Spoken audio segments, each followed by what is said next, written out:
Hi everyone, my name is Kadam Kyle and I wanted to talk today about how to use setting up a shrine to enhance your experience of retreat. So the first step is that you need an 8-foot Buddha. Just kidding.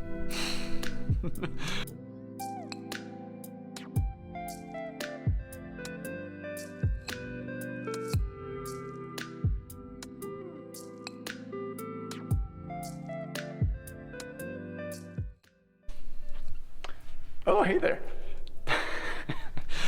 Setting up a shrine has 4 essential parts. So we have an image of Buddha, which represents Buddha's body. We have Dharma, which represents Buddha's speech. Then we have Stupa, which represents Buddha's mind. And then we have offerings. So you like to have a Buddha image, like a Buddha statue, or you could have a picture of a Buddha. Dharma, usually it's like a Dharma book of some sort, maybe Joyful Path of Good Fortune. Stupa is a special representation of Buddha's mind, which we're going to show you in a moment. Offerings can be varied. Water bowls are great, but you can also have other things like lights and incense, flowers, and so on.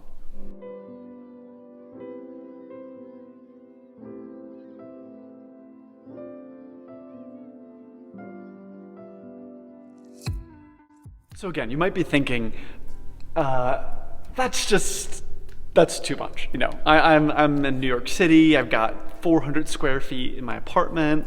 My partner's not even into what I'm doing. I can't set up a shrine. But don't worry, actually. A shrine just has these like essential parts of a representation of Buddha's body, speech, mind, and some offerings. But they can be as elaborate as you'd like, or as simple as you'd like. You can have it even just like on a corner of a bookshelf if that's all you can manage, or you can have it set up on a little table or something like that. So we're going to kind of take you through a couple options today so you can figure out which one works for you. It's important when you're setting up a shrine to have a lot of fun. So the way that we're going to have some fun today is we're going to go shopping, and then we're going to get hands-on and create a shrine together. Let's go. Come on in. This is our shop here at KMC New York. So we have so many amazing options here for a representation of Buddha's body, speech, and mind. So let's head over to Buddha's first. It's amazing. So yeah, usually you want one image of Buddha, which is great. Statues are wonderful, or you can just do like a picture. Totally fine, whatever works for you. I love Geshe, so like I might choose. Nice little Geshe statue, perfect size, you know, very simple, kind of fits anywhere. Maybe we'll get one of those. Let's get Buddha Shakyamuni. Okay, there we go. There's Buddha. Oh yeah. Oh, hold on. And let's also get the 1-inch Buddha. This is for you New Yorkers who you have to have a secret shrine in your house that no one knows about. This is for you. For those who don't want a statue or just doesn't work for their situation, you can also just get an image of Buddha. Very nice, very beautiful. You can pick your favorite. Like if you love Buddha Shakyamuni, get that. Maybe you're a big Tara fan. Everyone loves Tara. All right. Next is Dharma, so representation of Buddha's speech. Classic choice is Joyful Path of Good Fortune. That's what we have on most Kadampa shrines around the world. But again, like maybe you don't have that, or maybe there's some other book that you want at this time, like 8 Steps to Happiness or Modern Buddhism. You know, pick again what works for you. You can set up very beautifully on your shrine. All right, time for stupas. This is a representation of Buddha's mind. So again, you could go big, have a nice large stupa for your shrine, or you could go to the studio apartment special little mini stupa. So works for anyone depending on which one you want. I'm gonna get both. So one of the really fun things about offerings is that you kind of personalize your shrine and you make offerings to Buddha about like what you really love and what you find beautiful. And by offering that, it's a very powerful, pure offering. So let's just see what we like here. Oh yeah. Golden pineapple, come on, love that. We'll get some jewels, lights, perfect. Oh, flowers, come on. Yeah. Oh yeah. lights and flowers. This is very skillful kind of offering. All right, and then yeah, we definitely need water bowls, which is very, very nice. So you can get these, you can get slightly bigger ones, very beautiful, very nice, or you can get these sweet little tiny water bowls for your corner of the room shrine. Okay, so we are ready to set up our shrine. So first we start with Buddha. Again, we'll look at different options. So this might be a little bit big for you, but we want to have an image of Buddha representing Buddha's body. And what's so nice about having an image of Buddha on our shrine is every time we see it, we can think, this is the living Buddha. This is a living, enlightened being who's with me, cheering me on, rooting me on my retreat. So I'm alone in my apartment. I don't have a lot of other Sangha friends around, but Buddha's totally with me, encouraging me. Next, we can have a Dharma book. So in this case, Joyful Path of Good Fortune's a nice one, but choose whatever one you need. And so you set your Dharma book on your shrine, and you can think every time you see it, I want to get the blessings of Buddha's speech so that I can inspire people with my own speech and gain all Dharma realizations. Lastly, stupa, so a representation of Buddha's mind. And so this is so wonderful to have on our shrine. One of the astounding qualities of Buddha's mind is that Buddha's mind pervades everywhere.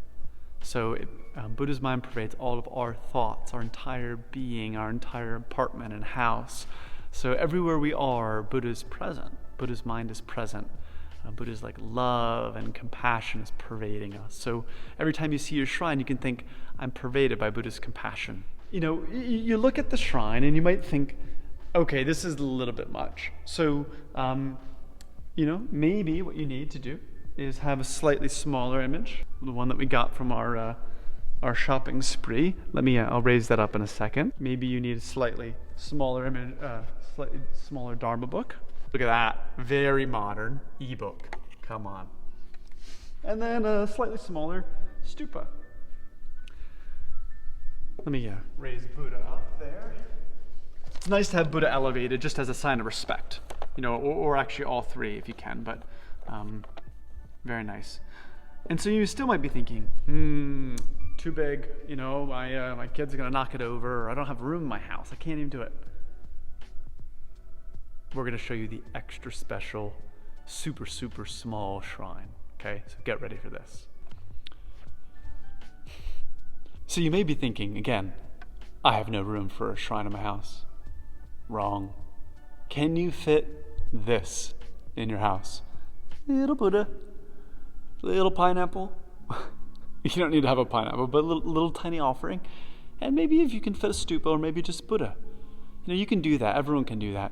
But even that small action is actually a very powerful source of peace for your household while you do this retreat.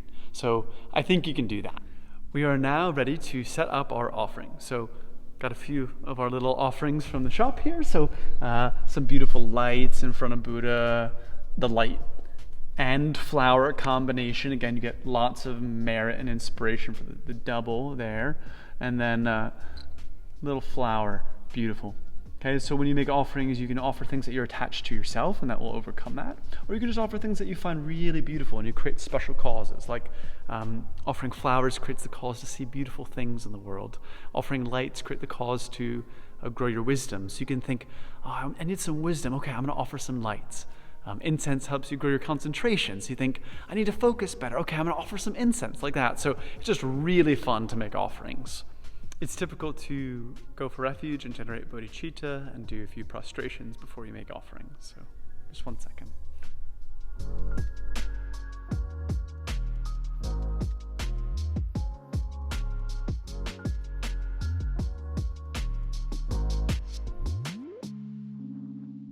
So when you offer, usually use some nice water, and as you do it, you can imagine that you're offering pure nectar, like expansive, pure nectar, the nature of wisdom, medicine nectar, life nectar. You can recite some mantras as you offer it too.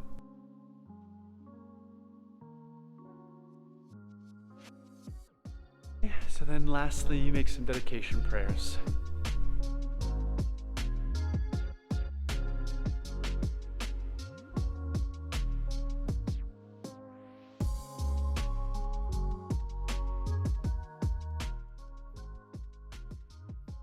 So as you're doing this retreat at home, it's so important to have a place in your house that's a bit sacred, a little bit separate from all the busyness, the mess, your work, things that are going on. So setting up a shrine, even again, if it's a corner of your house or maybe a room, is just vital. It will really help you transform your mind in the midst of your busy daily life, so that you can get into a more centered, absorbed place where you can get inspiration, find peace, and settle down. So to make your retreat work, this is so important. So I really hope you can set up a shrine in this way.